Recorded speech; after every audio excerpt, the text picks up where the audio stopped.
Thank you so much for joining me on the Jessica Brima channel. This is an update on the coup in Gabon. Yes, you must have heard about the coup in Gabon, and so many people are saying that so many other African nations will follow suit because African leaders have done so many terrible things to their own citizens, and there's something in the air. There's something in the air, that feeling of enough is enough. Well, I just want to talk about Ali Bongo, the man that has ruled Gabon for about 13 years. His father ruled Gabon for 42 years and then handed over to him. And he followed suit in his father's corruption. He followed suit in his father's maltreatment of the Gabonese people. That's what he knew. He knew his father could get away with anything. And of course, he did exactly the same thing that his father did to Gabonese people. But this time around, they're saying enough is enough. You see, the story about Ali Bongo is a very interesting one. Ali Bongo was a Biafran. He was one of the Biafran kids that were starving, almost starving to death during the Nigerian Civil War. I'm going to give you some statistics of how many Biafran children starved to death. And of course, 3 million Biafrans died during the civil war between the eastern region, the Biafran, and the Nigerian government. But what I want to talk about is the fact that if you look at this photograph, you see the one that is encircled. There's a circle around him. Yes, the one you see that is encircled, that's Ali Bongo. He was one of the Kwashiorkor-ridden Biafran children that were sent to Gabon to have some respite. He was 10 years old during the Nigerian Civil War. So when he got to Gabon, they kept some of them in an orphanage. He was one of those in the orphanage, and the president of Gabon at that time didn't have any son. He decided to adopt Ali Bongo, and Ali Bongo became his only son. He didn't have any son at all. So Ali Bongo's story is very interesting. When you hear stories like this, you hear stories about Ali Bongo Odimba.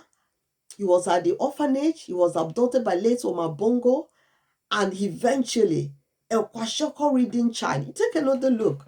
A Kwashiorkor-ridden child, the one encircled, became president of Gabon. You would expect that, knowing his history, knowing where he came from, knowing the favor he's experienced in life, he would decide to do something better than what his father did, but he didn't. I want to, give you the proper perspective of what I'm talking about. Let me give you a context to it. Remember, this is the Jessica Brima channel. And while we're at it, if you've not subscribed to this channel, please hit the subscribe button. Click the thumbs up button, except you don't enjoy what you're listening to. If you are, hit the thumbs up button. That's the only way to say, Jessica, well done. Keep at it. We're behind you. We're rooting for you. So, the Nigerian Civil War happened because some military officers at the time, in January 1966, carried out a very bloody coup against the government at the time. And there were Igbo officers, and there were officers from other ethnic groups actually in Nigeria, but they killed the respected leader in the north.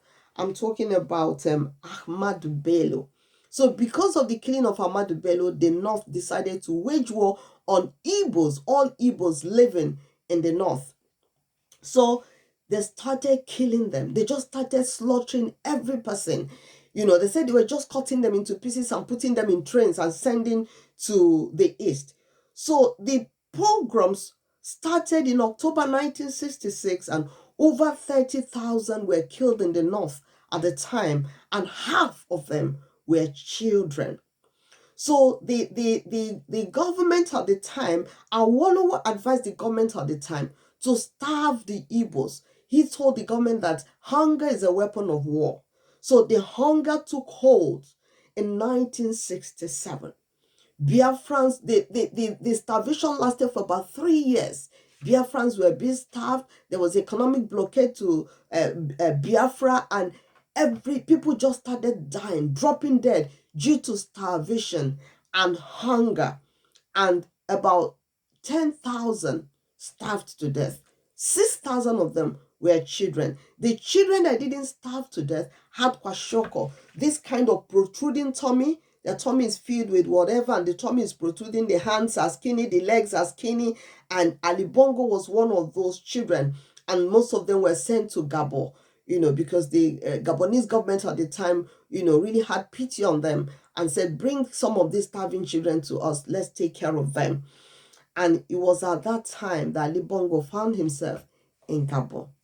The man that adopted him, Odimba Bongo, ruled Gabon for 42 years. Ali Bongo was 10 years during the Nigerian Civil War. That's why he's 64 years now. And at 10 years, you have an idea of what's going on. You know that, yes, I was starving to death. I was one of the children that were rushed down here. I could have died. So when he grew up, why didn't he say to himself, I'm going to do better than my father did? I'm going to do better. Yes, let me do better. Let me take care of these people. Let me take care of them. Let me help them. Let me be nice to the children. Let me have policies that will take care of both the children, the adults, and everybody. But he didn't. He didn't. Somebody sent me this. Ali Bongo, of course, had children. He has a son. This is the money they found with the chief of staff to Ali Bongo's son. That's the ousted president. The chief of staff to his son. Look at the billion. They said they found 4 billion cefas in their house. 4 billion cefas cash in the house of the chief of staff to Ali Bongo's son. In other words, if Ali Bongo was not removed through this coup, the Gabonese people would have just lived to watch another criminal, being Ali Bongo's son, mounting the saddle of leadership in Gabon. And there's the story behind this coup. It is said that the military leader that led this coup against Ali Bongo happens to be Ali Bongo's cousin. So he knows the story of Ali Bongo. He knows the history of Ali Bongo. He's the cousin to Ali Bongo. And that he was the one that planned and executed this coup.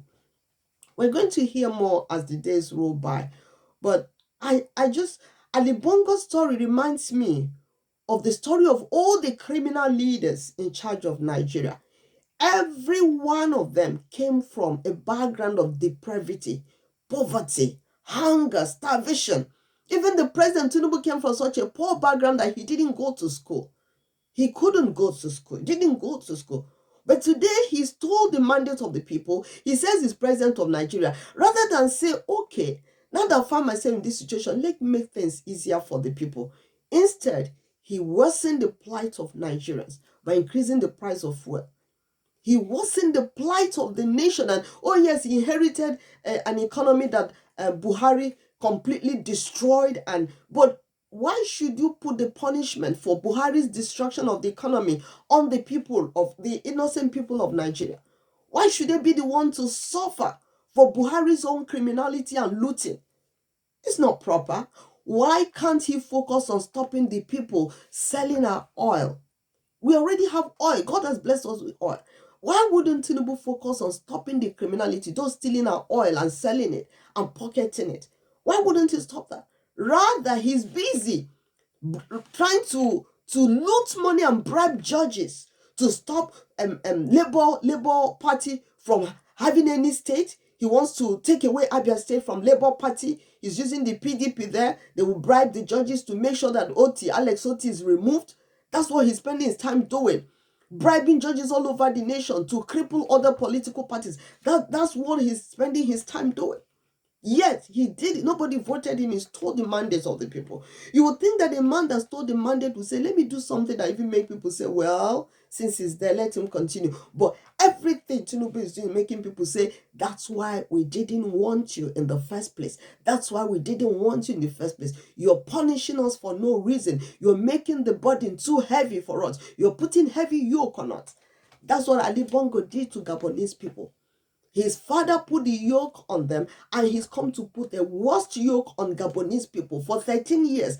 Rather than lift the heavy burdens, rather than let the people breathe air and some air of, thank God, the son is better than the father. No. You follow the father's footsteps. That's why he found himself in this position. Ali Bongo suffered stroke a few months back. He suffered stroke. You see a video of him limping. I just watched the video today of him limping, holding walking stick after he survived the stroke. Yet he wanted to rig elections and perpetuate himself in power. And brothers and sisters, anybody that doesn't have the fear of God is capable of doing just any kind of evil. A lot of people say, oh, why are they doing this? Wait till you find yourself in that position. I'm waiting for the day God will put somebody in position in Nigeria that will say, wait a minute. Now that I'm here, everything is okay. Now that I'm here, no more corruption, no more looting of state treasury. Now that I'm here, we're still praying for that day. While we are at it, make peace with your God. Make peace, because tomorrow is not guaranteed. All we have is today to make peace with the Lord and say, Lord, we'll do things your way. We will live right for you. Thank you so much for stopping by. Hit the subscribe button, hit the thumbs up button as well, and share this video that Ali Bongo happens to be a Kwashiorkor-ridden Biafran child from Umunachi in Imo State in Nigeria. He was adopted by the late Bongo, his father, because that man didn't have a son. That's the story of Ali Bongo. Thank you so much.